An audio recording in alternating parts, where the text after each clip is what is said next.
Today in the lounge, we are joined by Ed Turney, super successful business owner and social media wizard, is going to give us his insights on how to take your business to the next level. You're listening to the Level Up Lounge podcast. Level up. Level up. Level up. Level up. Level up. You're listening to the Level Up Lounge podcast. Welcome to the Level Up Lounge. We are so excited that you are joining us today. I'm really stoked because we have Ed Turney that's going to be sitting down and talking with us. Ed has helped me to grow our Facebook group to amazing numbers and is going to give us some great insight to help you guys out with your social media, as well as growing your student Facebook group. And he's got a really cool method that you can use to do that. Then after that, we're going to jump to our punch in the face segment. A punch in the face.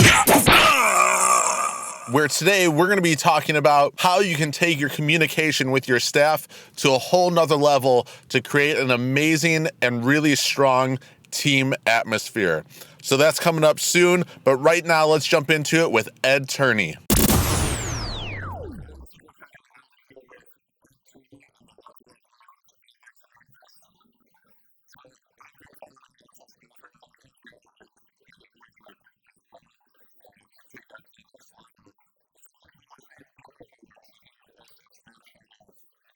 Yeah, I'll try.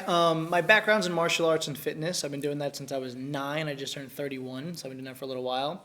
I got really passionate about social media and marketing.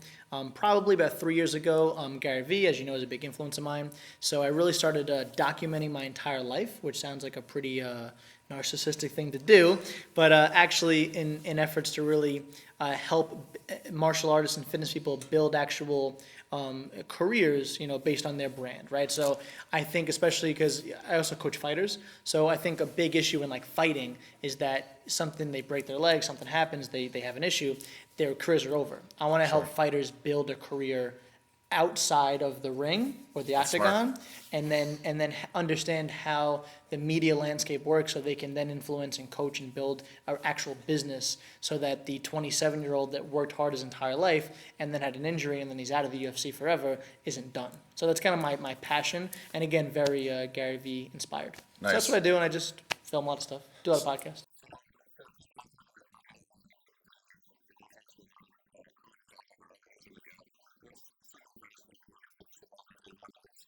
Yeah, so here's the thing. Anyone listening, think about the 1 or 2 most amazing success stories they've had. The kid that was super shy and then couldn't, give a presentation, anything, couldn't talk to anybody, and then spent 4 or 5 years, got their black belt, is super confident, better grades. Like, think about the greatest student that they've had. And then think about how many people actually know that story.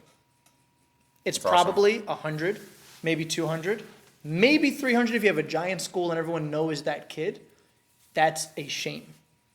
How many people live in your town versus how many people know this story is a ridiculous, discrepancy, right? So my whole thing is, in martial arts, taught to be humble and quiet and this and that, and I agree. That's why I don't get out there and be like, rah, rah, I'm the best. But highlighting your students and their success stories is just going to lead to more success stories. So if you're the sleazy kind of business owner that just wants to make more money, don't listen to anything I'm saying. Because it'll also work for you. I just don't want you to do it. I don't like you.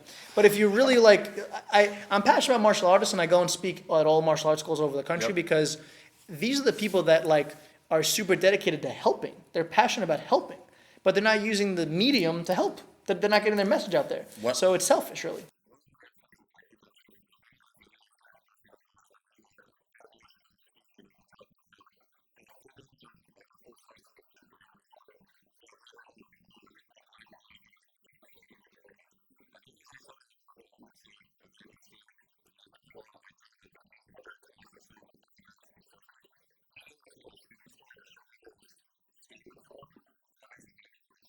Well, it's because everyone thinks short term.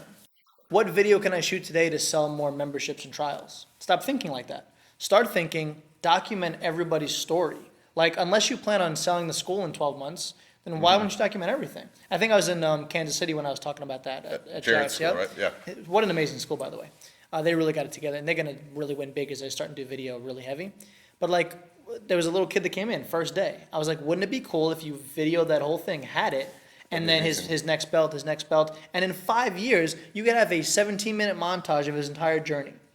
And now if you're just in it for marketing, take that 17-minute piece, put it out in the world. People are going to be like, oh my God, that's incredible. I want my son, daughter to experience the same thing. But we're just not thinking big enough. Like we're not thinking about like the story that we're telling our community. We're just trying to like pull people in. If you just pushed, so there's a theory in Chinese martial arts, right? If I grab you and I pull you, your instinct is what? Pull back. Pull away. Yep. But if I slowly do this, I push you, I'm pushing at him. He's going to want to push back. It's just natural instinct. You're like, I'm going to push back. So what I'm doing is I'm pushing content. I'm pushing information. I'm pushing in a gentle way, and then things start to push back towards me. Everybody feels that sleazy pulling feeling, and more like they're trying to sell me stuff. They're trying to pull me in. It's creepy. And the consumer is more sophisticated today than ever, and they're only going to be more sophisticated. So if you keep trying to pull, they're going to be more and more turned off by your nonsense. Sure. But if you push in this gentle way, you're literally going with the natural principles of of physiology and martial arts and emotional, like cognitive function.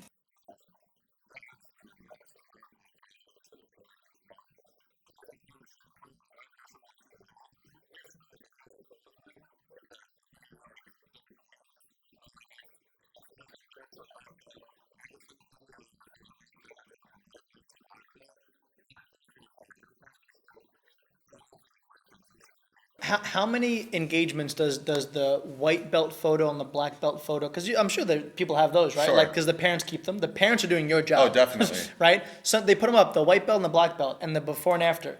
That post gets. Imagine if it was a video. Imagine it was like a movie, like a trailer. That'd be insane. Could you imagine that? And the thing is, so I don't know about your definition of a business, but I have a very clear and specific one. I define a business as something that provides more value than it takes in, and it's a vehicle that moves everybody forward. If it doesn't do that, in my opinion, it's a scam. Even if it makes money honestly. It can make money honestly, but it has to be progress. Yes, but if everyone involved isn't moving forward, if every instructor, the owners, the students, if everyone isn't evolving, I consider it a scam. Now, that's a really extreme version of Sure. business.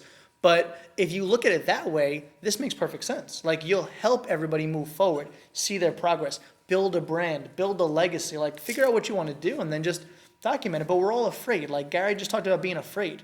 Like we're just afraid. Like, what are people going to think of us? What if it doesn't work? Like, and also we're thinking day to day. We're not thinking year to year. Yeah, White Castle's a huge scam. Yes, Get out of here, White Castle. So also, Walmart too. Can't wait for Walmart to go.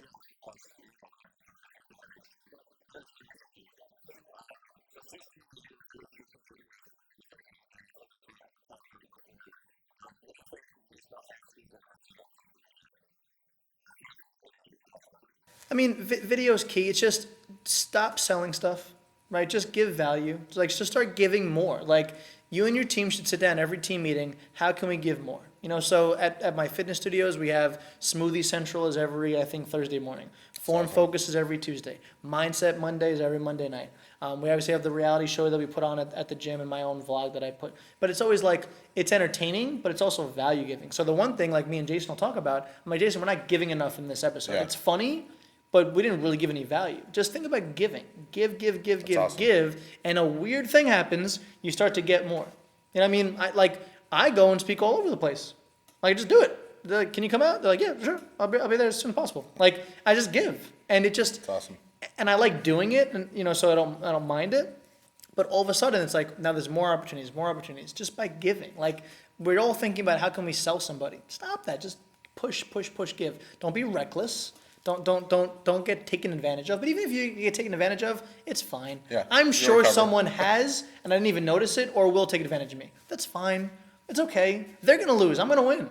Yeah. Like, you know what I mean? Like, it's the net score in overall lifetime. It's not today.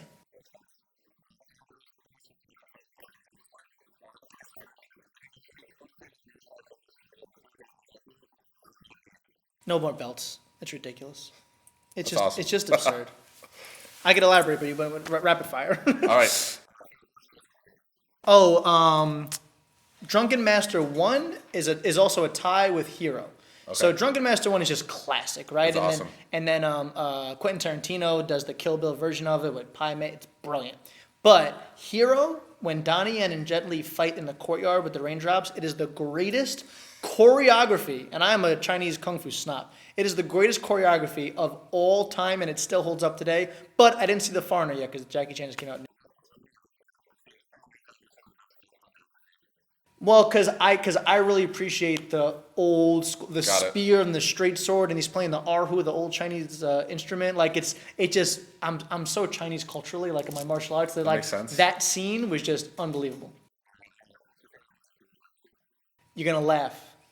Jason makes fun of me. I listen to like Dashboard Confessional and like slow stuff and like reggae. Nothing upbeat at all.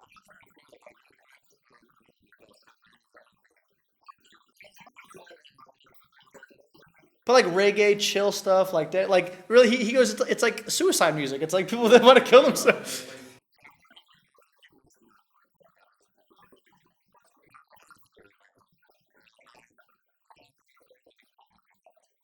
I mean, Facebook is my lifeline to every single person I interact with, so I couldn't live without Facebook. Besides Facebook, Messenger counts.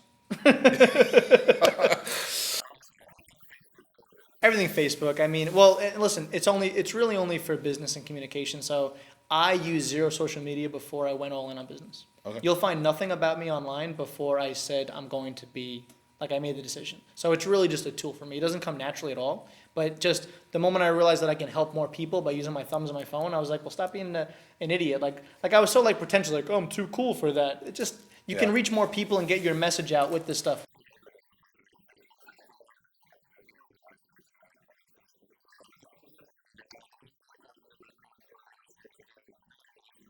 Extreme ownership. Extreme ownership, yeah. I mean, that's my number one thing. Like, just everything's my fault, and when it's my fault, it's also in my control to change. That's awesome. That's my biggest thing, so definitely read that.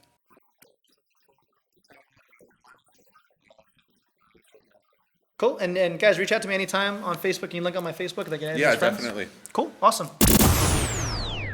Love that interview with Ed Turney. It was short and sweet. I hope you got a lot of great information out of it. Next, I want to switch over to our Punch in the Face segment. Now it's time to take a punch in the face. Today, we are talking about communication. This is something that's sorely lacking from a lot of martial arts schools. And when I say communication, I'm talking about communication between the owner and the rest of the staff. So what happens is, as a business owner, a lot of times there's aspects of our business that we know need to be fixed or need to be worked on, yet we don't address those things because it's painful for us. So it's important that you communicate to your staff because, first of all, they're going to be able to give some great feedback to you and also maybe even point out some areas of your business that you can improve on that you didn't even think of. And here's how you do it, guys. So one of the games that I like to play with my team is we say, we'll talk to each other and I'll say, rate communication on a scale of 1 to 10. And they'll pick a number. So let's say they say 7. All right, you feel that communication is 7. Why did you decide to rate it as 7? And they'll give me their feedback on it. Well, maybe you're really good at communicating via text message when something needs to be done, but a lot of times you don't explain to us how to complete a task. You just tell us that you want it done. So maybe the communication can be through making a certain system so that we're able to perform our duties better. Then I'll say, excellent. And is there anything else that you would recommend to get it from a 7 to a 10? And then I'm just going to listen to their feedback. Now, here's the thing. You are not allowed to get defensive. You're not allowed to ask questions. And you're not allowed to talk about what you would rate it at or disagree with them, okay? As an owner, you're just going to shut up and listen to the feedback that your team is giving you, okay? And I would do communication. I would do sales. I would do new member process or your trial process and go through different aspects of your business and have them give you a number rating for it.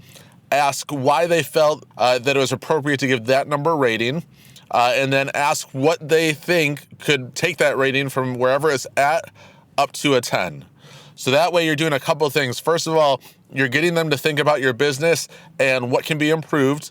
you're also getting them to give you a solution for how they think it can be improved. So what happens is we tend to complain a lot, but not offer solutions. And now you're training your staff to become problem solvers. You're training them to think that, hey, when there's something that is not right, this is what I need to do in order to go about fixing it. And at the same time, you're also letting them know that you want feedback from them. You want their input on things, and that you value what they're saying and you value their thoughts on the business.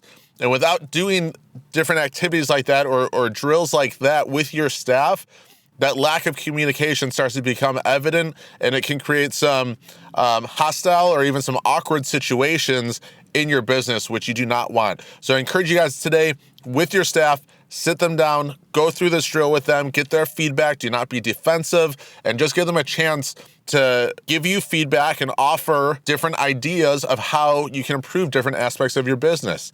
And I guarantee that your relationship's gonna get a lot better with them if you continually do this. And also they're gonna feel more valued as an employee and as a part of your team. So get on that.